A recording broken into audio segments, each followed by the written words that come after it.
kind of cut through here and keep on going. So as you see, even the door blanks on there, the knee knockers just kind of go on and on and on. And she's a little bit dirty, got a little dust on her, but I'm telling you, when this ship was operational, this was ship shape, and this was very clean. Along here, more berthing compartments. As we work our way back out, we're going to be heading to the the resting gear machinery room. On every aircraft carrier, modern aircraft carrier, you have 4 wires. When the plane comes into land, that captain of that airplane, that pilot, is shooting for number 3 wire. They'll take 1, 2, or 4, but they're looking for the number 3 wire. When they hit that wire, there's some hydraulic machinery up here that slows that plane down from about 130 miles an hour to 0 in about 2 seconds. So let's go see how they do that. If you look here, right underneath this step, this is not the fender in the back of your pickup truck where the wheels are. This is actually a step because there's a cable running under here, a resting gear cable, that was moving back and forth quite drastically when flight operations were going on and planes were being recovered.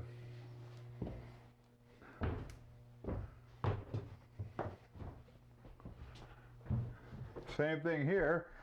We've got another one while we're walking up. You've got cables that the planes were catching up on the flight deck connected under my feet here. So you might be walking to your workspace and you've got a 40,000 ton aircraft landing and the cable below your feet is stopping it. So join me in one of the resting gear rooms now. Follow me.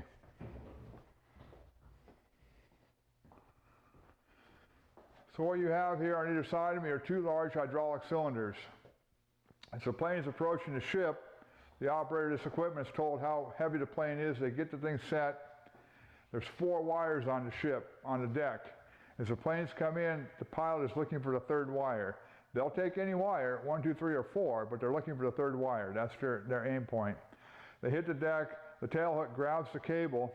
The plane's going about 130 miles an hour. The plane hits the deck, the pilot goes to full throttle in case something happens. He has to get back off the deck. The cable snaps, the tail hook snaps, or he misses altogether. If everything goes well, he's landed, the tail hook has got the cable.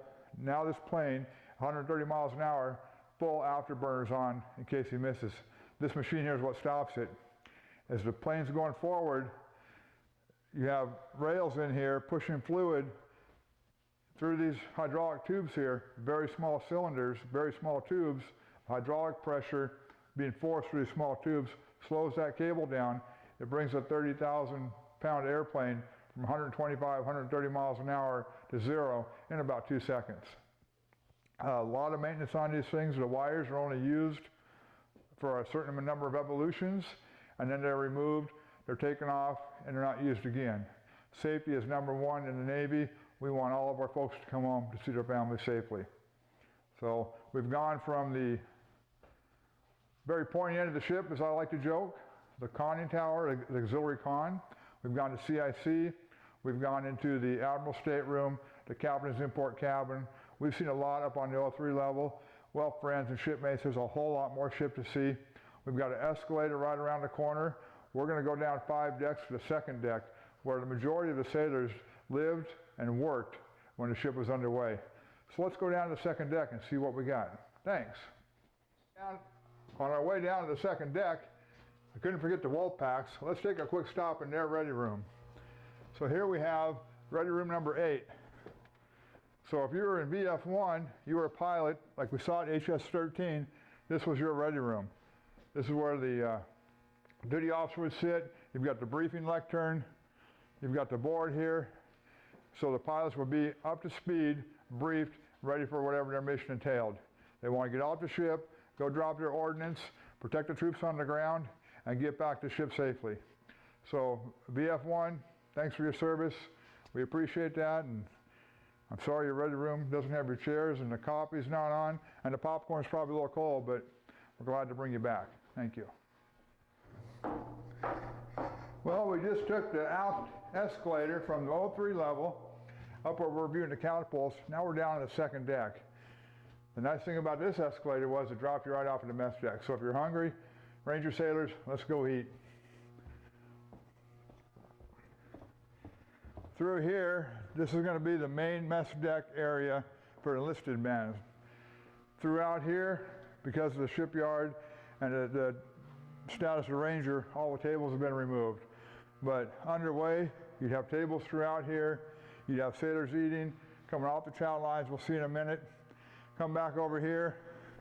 You'd have tables here. Everyone would be eating their chow. You had your toasters here. You had your coffee machines, milk machines. You had some chairs or some utensils, some plates. One thing too, you might be eating dinner and they'll be moving bombs off the mess deck. So they got Marines here, you're having your Thanksgiving dinner and they're rolling bombs by you. So kind of a juxtaposition there where you think of a nice relaxing meal and they got 2,000-pound bombs rolling past you. So the smoking lab was usually not lit in the berthing or the mess decks, and actually never was lit, but you wanted to be careful. During Desert Storm, they would actually let some of the guys lean over and write on the bombs. They didn't like a lot of it, but they had a few guys that would lean over there and, you know, thank you, Saddam, or this one's for you. So follow me back here a little bit as we work our way into the mess deck area.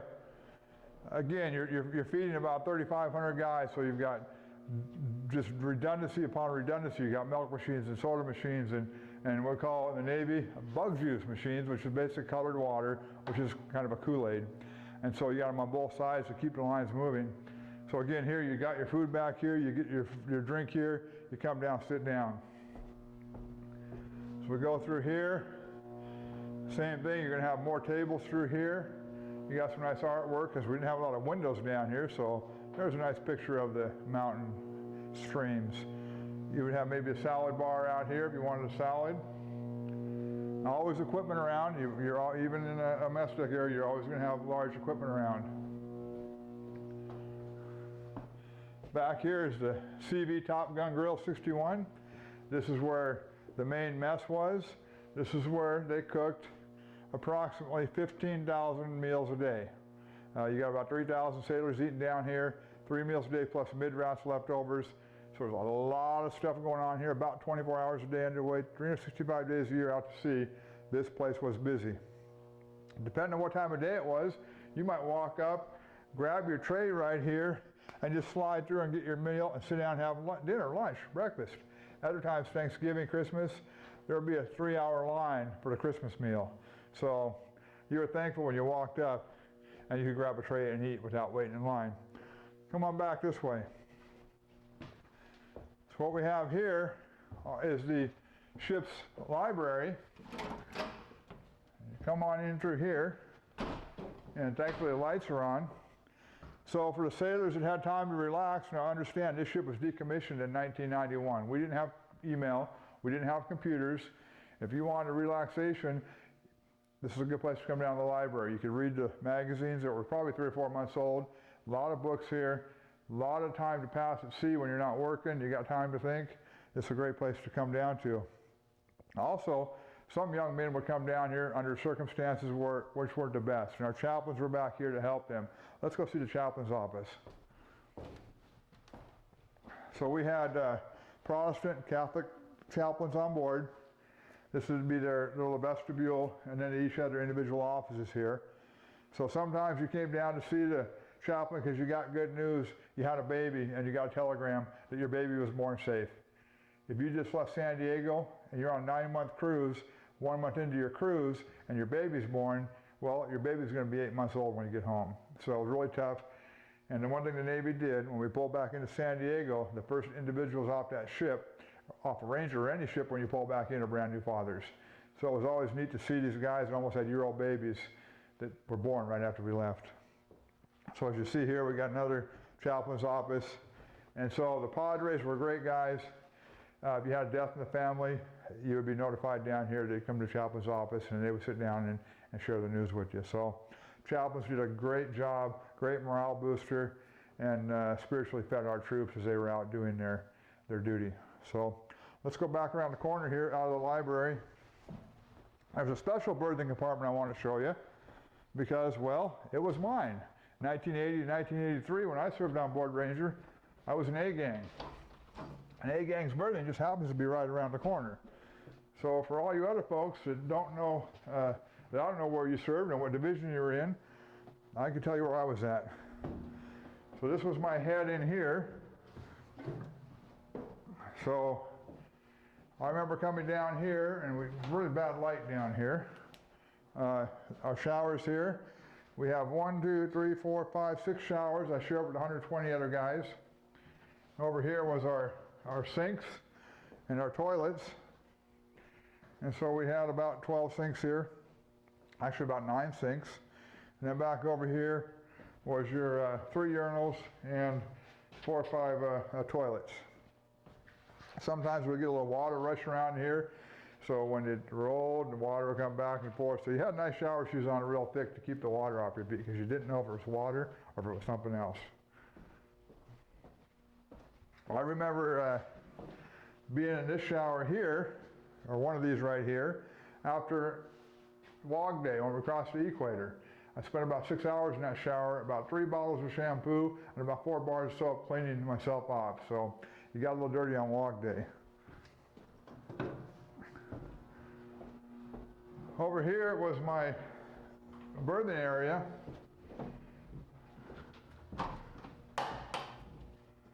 Come on in. This was A gang. I shared this room with about 120 other guys. And if we go back this way, when I was on this ship, this area was all remodeled. So it would have been about 1982. All this was gone through, all new berthing racks, all new floors. Did a real good job. And back here, and the light's not too good, number 30, that was where John Adams slept for about 2.5 years right there. So that would be my bunk, that was my locker. And I think I left $5 in there. I checked, but they've got a zip tie on it, so I guess my $5 is gone. As you walk through here, your friends will be sleeping, your co-workers, some storage compartments back there. Not a lot of room, compared to what the Admiral has. These young enlisted men that we were at the time, we didn't have a lot of room. You have 12 guys sleeping right here. You have about 2 feet between the bunks, and you have about 12 feet, maybe 13, end to end. Very tight space. Reveille came in the morning. You took turns getting out of bed because 6 guys could not crawl to these racks at one time. They had our TV up here, so imagine our little lounge right here. As you can see, we had our TV stand right here. You had a couple of tables that have been removed now. You might have 6 or 7 chairs, and this is where you watch TV with 120 other guys. So there wasn't a whole lot of room. So hopefully someone was sleeping or somebody was working because there was a good movie on. This place got awful crowded. Now back then, before the PC police came in, we could smoke in our berthing compartment. So you get about 40 guys and you're puffing away on their cigarettes. It got a little smoky in here. So if you didn't smoke, I don't smoke now. I felt bad for them looking back, but we could smoke in our berthing compartments then. So this was remodeled in about 1982. The ship went out of service in 1993. So this has seen about 11 years worth of use here. So anyway, we've got a lot to see on the second deck. We'll go down to find out where the bad guys went. We'll go look at the brig, and we'll look at some the oxygen tanks here on board where they made oxygen for the pilots, is right around the corner here. So follow me.